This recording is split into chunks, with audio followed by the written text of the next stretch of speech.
Chair of the Council of Governors, Governor Anne Waiguru,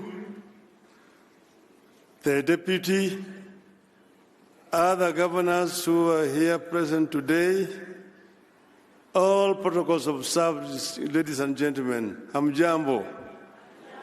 Hamjambo tena.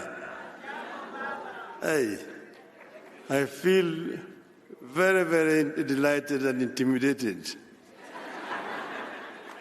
for you here today.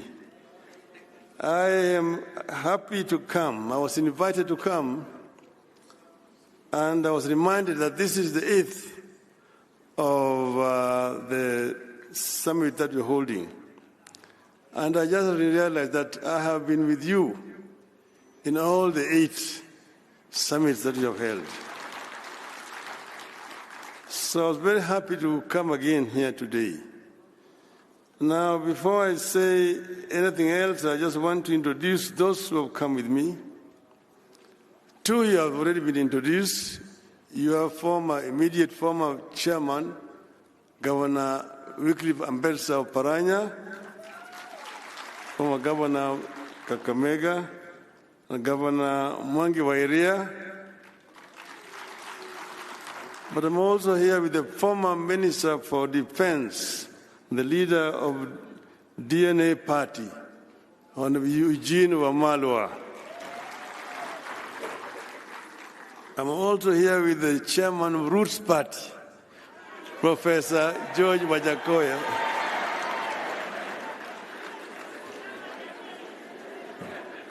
Those are AZIMIO who have accompanied me to come here.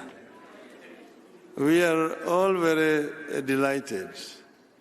And seeing what is in the media today and also seeing what was said yesterday, I wondered what I should term my talk to you today. I looked at all the messages were given yesterday, and I said, maybe, it's like Swahili say, that nyani haoni kundule. That means that baboon does not see its back or its buttocks. So when the baboons are up on the tree, the one which is lower down looks at the one which is higher up and saying, ngef, ngef. And laughs at the other one saying that his buttocks are red. And he does not know that his buttocks are also red. This is what I saw yesterday. And maybe when I talk, you would realize what I mean. It is a pleasure to be here with you today to celebrate a decade of devolution. I want to take this early opportunity to commend the Council of Governors. You have been able to find a way around our sometimes toxic and divisive politics. You have been able to create a leadership that looks past party and political differences and moves you forward as a team. I commend you for your ability to mend fences and build bridges. I want to encourage you to continue on this path of consensus building, mutual respect, and decorum. 10 years into devolution, Kenya is a much transformed landscape with an amazing opportunity for rural economic revival and transformation. There is now economic life in rural areas. Some previously dead towns and market centers are beaming with the life after devolution. The prospect of Kenyans taking charge of their destiny and driving their own development is alive today because of devolution. A new middle class, whose members have not stepped into any major city in Kenya, is rising in the villages across Kenya, thanks to devolution. Devolution's success is a success story. It's a testimony to what we can achieve as a nation when we decide to pursue big dreams, no matter how daunting the obstacles may seem. As a country, we must congratulate ourselves for having endorsed devolution 13 years ago. And we must always remember it was not an easy victory. When we first unveiled devolution as a campaign platform in 2007 election, the proponents, including yours truly, were vilified and accused of planning to break Kenya up. We stood our ground and pushed devolution into every political conversation in Kenya, and we won. I am aware that even today, as you try to imagine and dream how best devolution can deliver more for our people, as you try to test and stretch the limits of devolution, you face skepticism and fears that you may be wrong and that it might destroy your political careers. My advice is that you dream on and soldier on. And I know that anybody who decides to go and run as a governor is himself already convinced that devolution can work.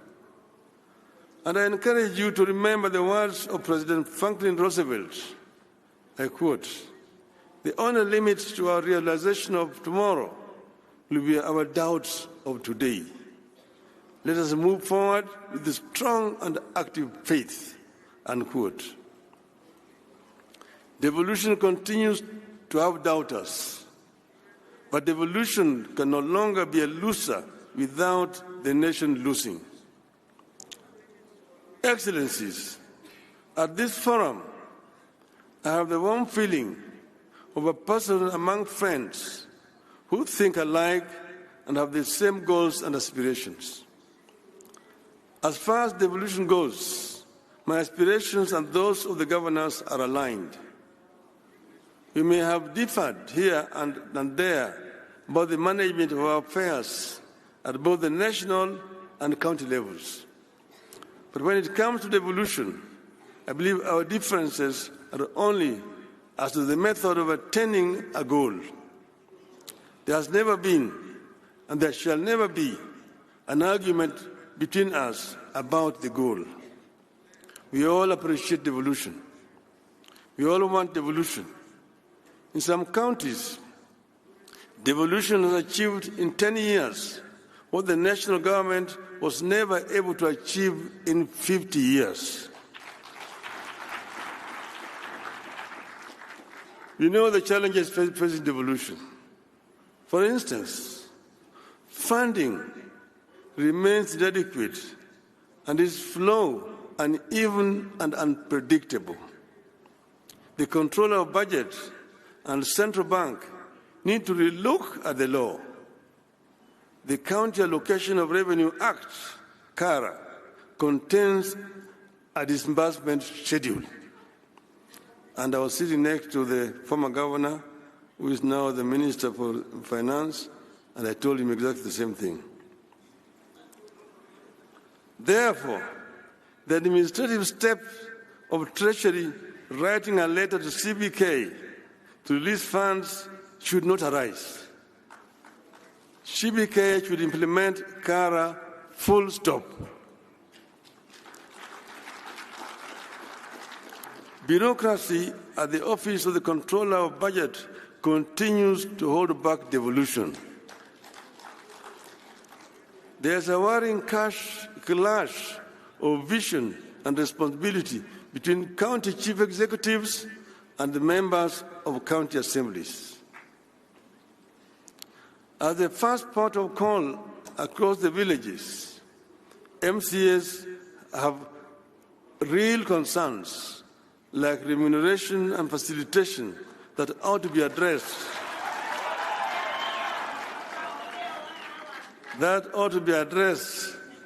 in the interest of harmonious working relationship with the county dream bearers who are the governors. And you see the Nyani Aoni Kundule. Across the 47 counties, the wage bill has become uncontrollable and continues to eat into what should go into the development. Even more worrying is the continuing duplication of functions. More money continues to be spent at Afya House, Kilim House, and Maji House in Nairobi for the roles that are devolved. Nyani aone kunduli. In the Finance Act 2023, the budget for health has grown by 32 billion shillings at the national level. Recurrent expenditure alone has increased by 17%, yet most of the health functions are devolved. Today, fertilizers are procured and distributed by the national government. Affordable housing is being conceptualized and implemented by the national government. The government wants to build markets and employ community health workers. All these are devolved functions whose money should be released to the counties.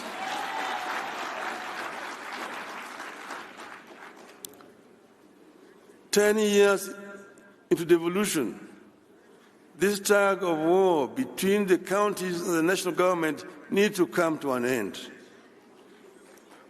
In this tug of war, the Commission of Revenue Allocation continues to be ignored, making revenue sharing between national and county governments and among counties uneven and more political than professional.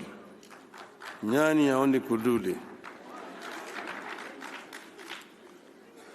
As we castigate the national government, let us worry over devolved corruption.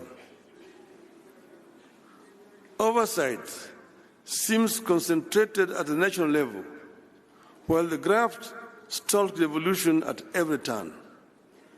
The interplay between oversight institutions like the county assemblies, Auditor General, the Senate, and the investigative and prosecutorial arms is weak, and the institutions not working together.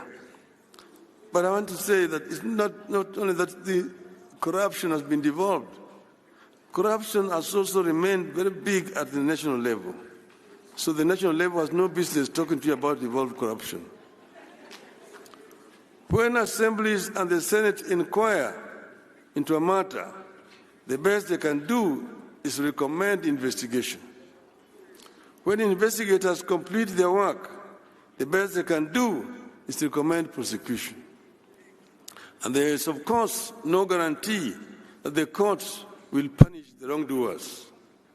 Let us address these man-made challenges once and for all, so that we can unleash the full transformative capacities of our counties. We need a constant and consistent monitoring of all laws governing devolution to ensure their implementation and to add statutes whenever they are needed. Your Excellencies, ladies and gentlemen, we meet at a time our country is facing real grave threats. This is a reality check backed by government data. The economy is struggling. Our national currency is severely weakened.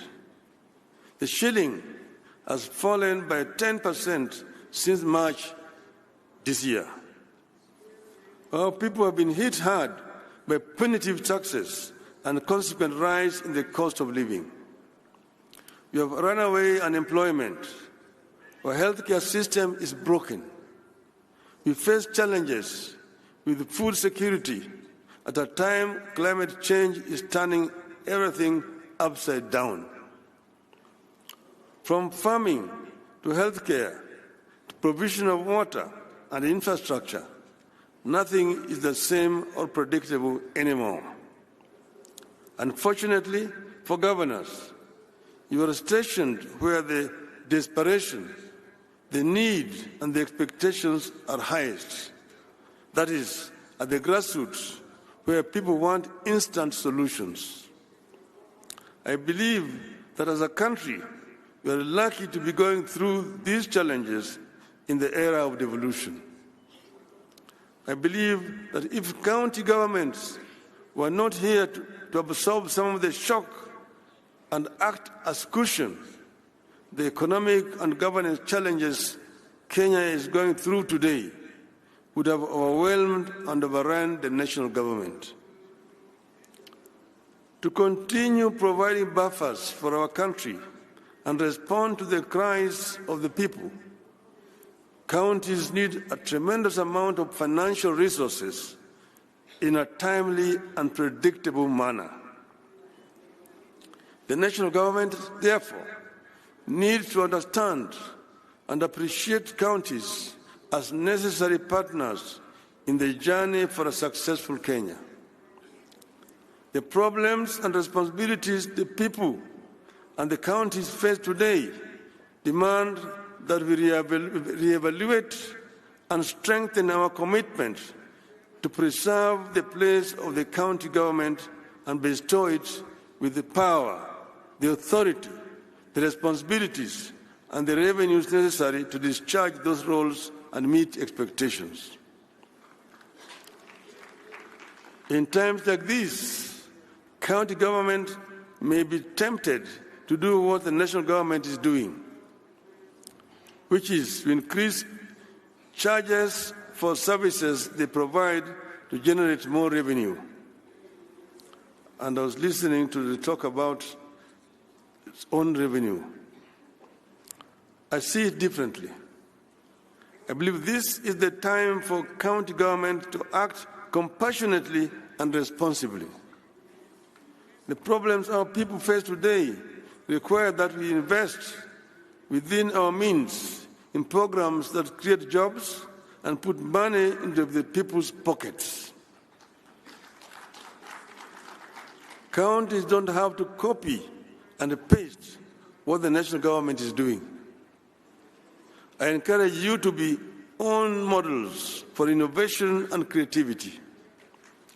Rather than extract more from the pockets of equally suffering masses, I encourage you to continue to provide communities and families with the tools they need to succeed so that they can, in return, finance counties without too much pain. Being on the ground, governors have no time to get into a lot of ideological debates that consume our politics in Nairobi. Counties should have no time for merely making commitments and announcements. Governors have to be practical. You will do well and set examples when you back up your pronouncements with concrete action at the level of policy and practice. I believe that the work that you do, if done well, will with time have a concrete impact on the debate at the national level. This is the time to provide record amounts of assistance to our farmers to enable them save us from the routines of famine, food imports, and food inflation. This is the time for financial inclusion programs and ensure the money reaches the intended recipients. This is the time to work on turning your towns into smart cities of tomorrow, equipped with world-class amenities. I encourage you to soldier on and double your efforts at light manufacturing and value addition as a way of generating revenue and putting money into people's pockets. With focus, you should be able to set up world-class investment and industrial regions along dedicated corridors of your counties to aid manufacturing. I want to encourage you to particularly promote labor-intensive manufacturing because it puts money into the people's pockets. And I'm talking to you as a manufacturing engineer.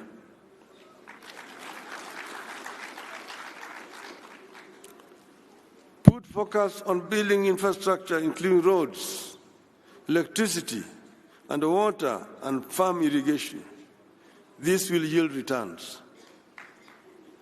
We have to ensure that our policies are predictable and tax regimes stable. Ease of doing business in your counties must therefore be a prime concern. Investors need the assurance that the rules of engagement are the easiest that can be. Remove bureaucracy. With such clarity, you will be able to create employment opportunities, encourage enterprise, and to create a bigger job market for our youth, widening your base for revenue. I believe it is time, again within your means, to allocate some of the money from own revenue to a cash transfer program to help protect the poor at the grassroots. I want to encourage you to continue with cooperation between counties. At the same time, however, we need a competitive element among counties to prevent the temptation to just maintain the status quo. Let us compete even as you cooperate.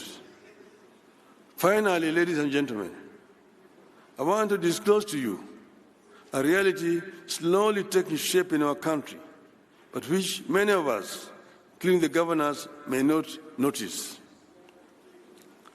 While national politicians may be getting all the attention, the action of translating policies into improvement of livelihoods is actually being determined by governors, county assemblies, and county governments. I see immense possibility for our county-driven growth and leadership in our country. I see potential for a county-driven quantum leap in our country.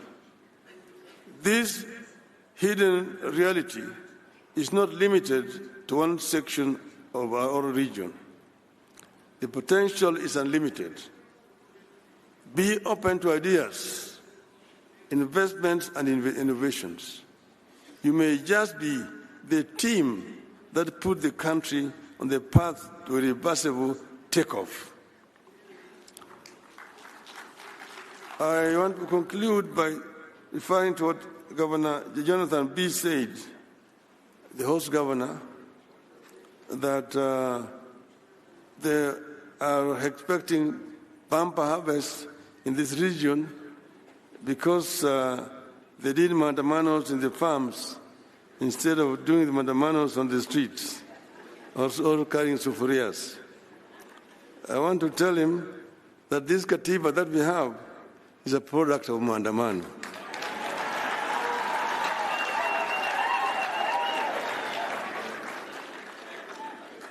And I also want to remind that if Maandamano can help families whose children were cheated or money being taken to Finland, there's nothing wrong with Maandamano.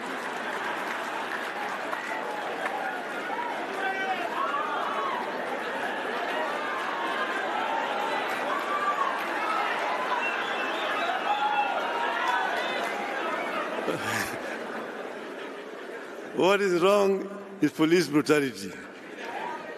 And finally, I want to tell a rogue ambassador, leave Kenyans alone.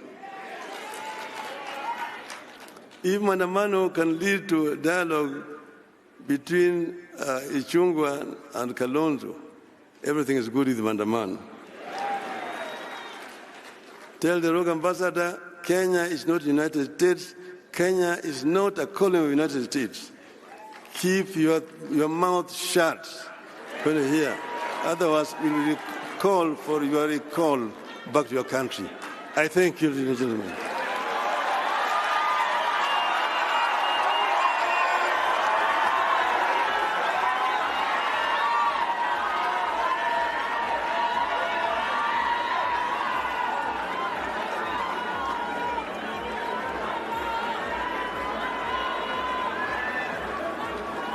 Thank you very much. Another round of applause, please, for the former Prime Minister, Right Honorable Raila Odinga. Asante sana. Our guests would like now to welcome the chair of the council plus other governors for a photo session. But we're also going to have a gift courtesy of the Council of Governors Steering Committee that organized the Devolution Conference. So this photo is the Right Honorable Prime Minister and the 47 governors, those who were present.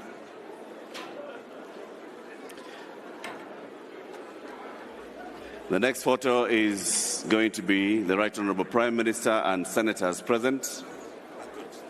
You've done it. Asante sana, asante sana. Oh, Governor Malombo was not caught in the photo. There you go. Asante sana. Next up, I'll call the senators who are present.